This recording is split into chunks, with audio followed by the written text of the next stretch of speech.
Good evening. Good evening. Well, how'd you like the haggis? Pretty tasty, isn't it? No.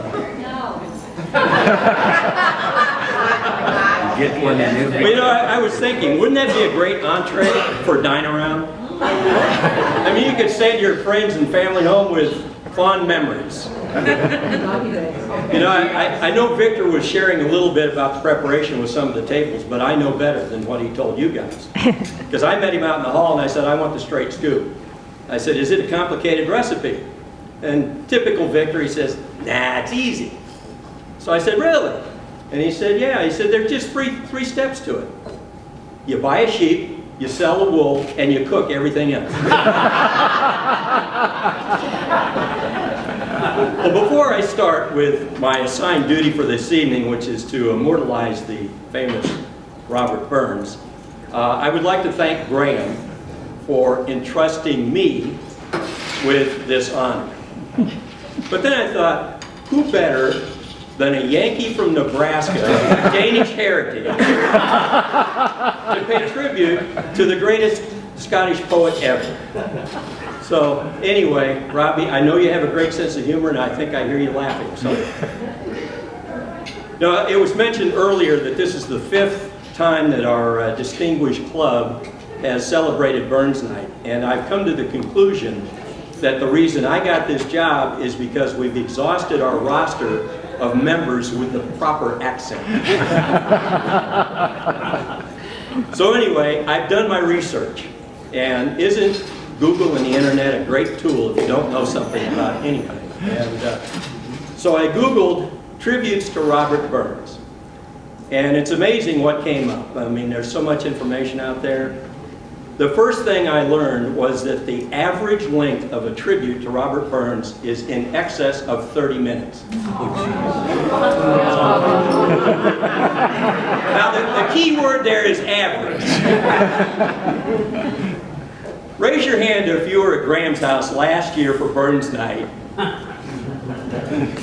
when Mr. Ian Kilpatrick had this job, and he did such a wonderful job of explaining and talking about the complete life history of Robert Burns. In fact, I don't think there's much I could add to what Mr. Kilpatrick shared with you last year. And not only that, he was joined by the hilarious Peter Lauder, who shared with us the Lassie plotter. I mean, that was fantastic. Danger zone since then.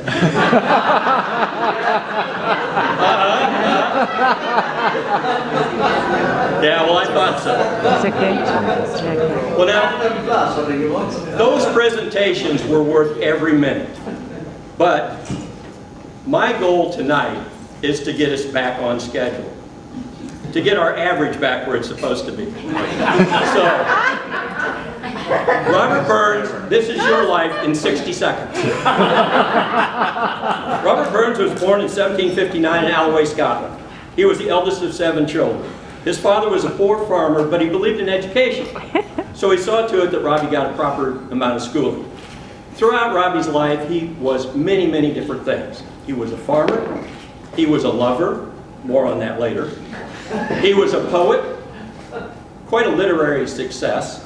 He was a mason, he was an excise man, and he was also a political activist. He wrote over 550 poems, some of the more notable being Red, Red Rose, To a Mouse, Tam O'Shanter, and my personal favorite, The Henpecked Husband.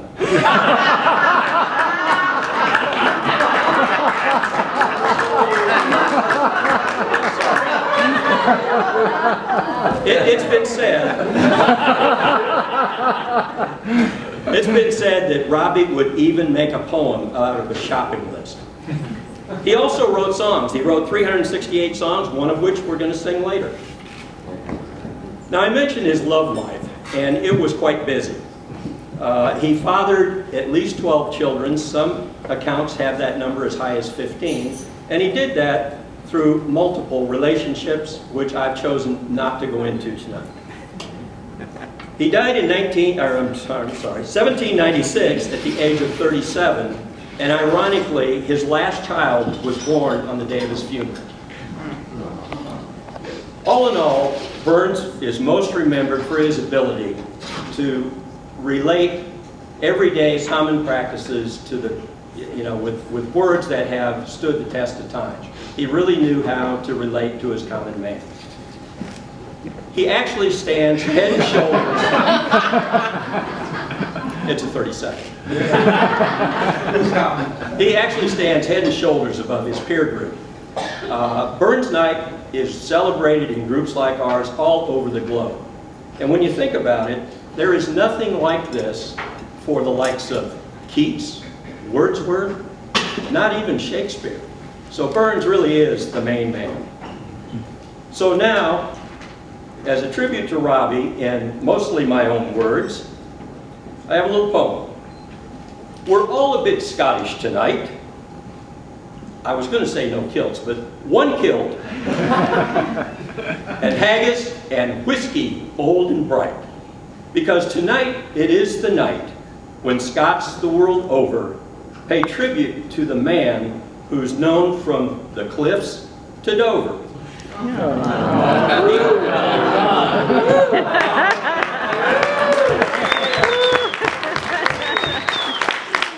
He was a poet, a peasant, a dreamer too.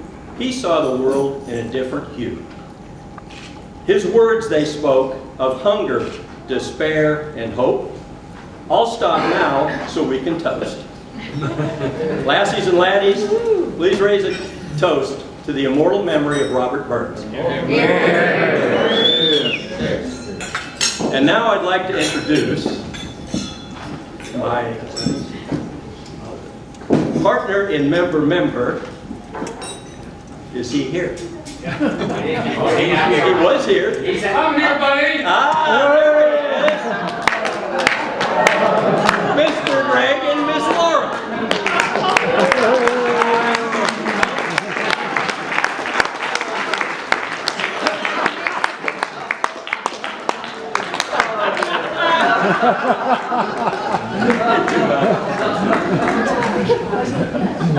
We need a